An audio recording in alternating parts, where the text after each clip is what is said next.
Sightings of UFOs flying across the lunar surface are still going on to this day. In Japan, amateur astronomers have videotaped spherical luminosities using celestron telescopes.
NASA's investment in studying UFOs on the Moon was money well spent.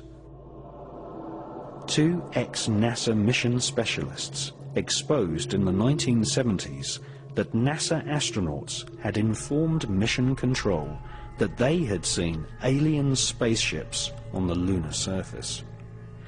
In 1976, an ex-NASA employee, Otto Binder, accused NASA of censoring transmissions from the Apollo astronauts by switching to secret radio frequencies and using code names for UFOs.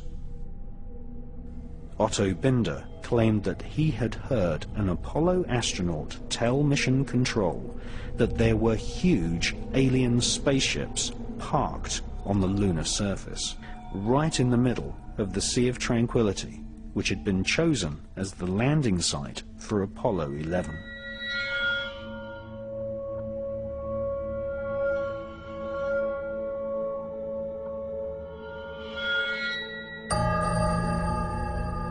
It's one small step for man, one giant leap for mankind.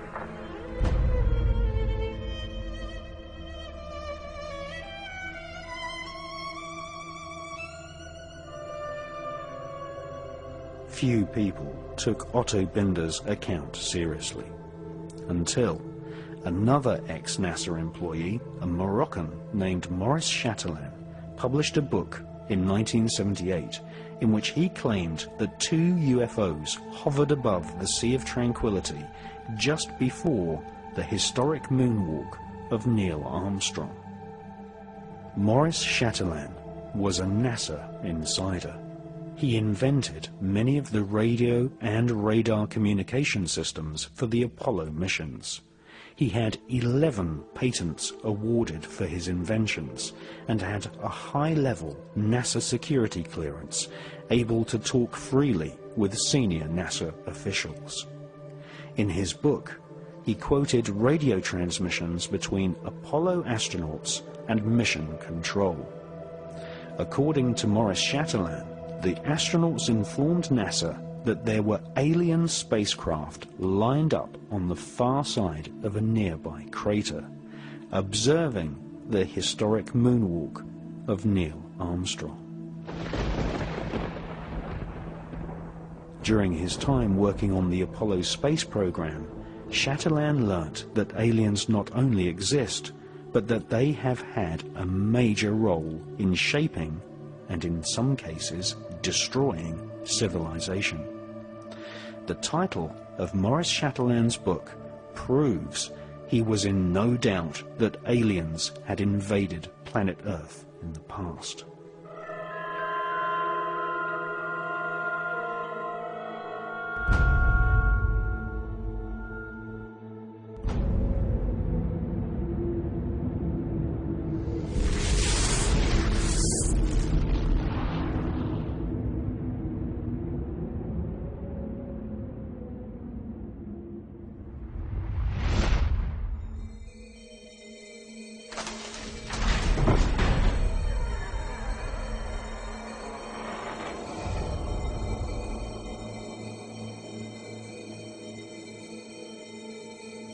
If you study the legends of the North American shamans, the mythologies of ancient Europe, the creation histories of the Australian Aborigines, or the ancient Vedic texts of India, and especially the Sumerian clay tablets from ancient Iraq, we find that all great civilizations on the face of planet Earth tell one similar story.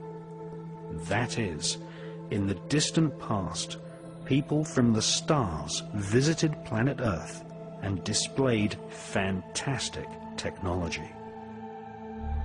Sometimes they genetically engineered humans. Sometimes they directly interbred with humans. These so-called sky gods always visited in spectacular flying vehicles.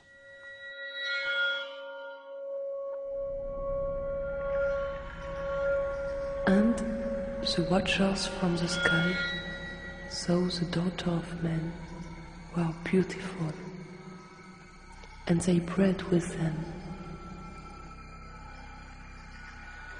And the children were giants, who become rulers, not of human flesh.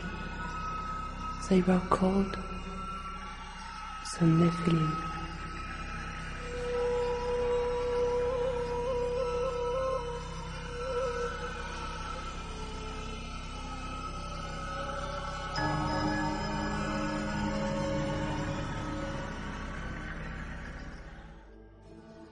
The most ancient written texts on planet Earth date from the Indus Valley and make up a corpus of works called the Vedas.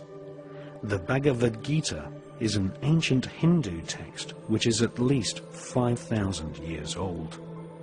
This epic mythology inspired the character known as Darth Vader in the Star Wars movies. The Bhagavad Gita described many gods of the stars flying down to planet Earth in alien spacecraft called Vimanas.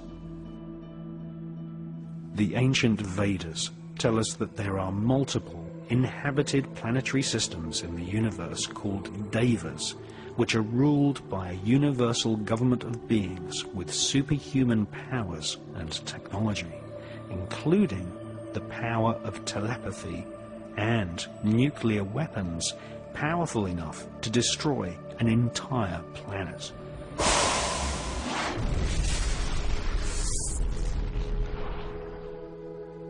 The Hindu legends tell us that the Vimanas were like flying saucers, which had stealth technology, able to make themselves invisible, and were able to detect enemy craft at great distances using a form of psychometric radar.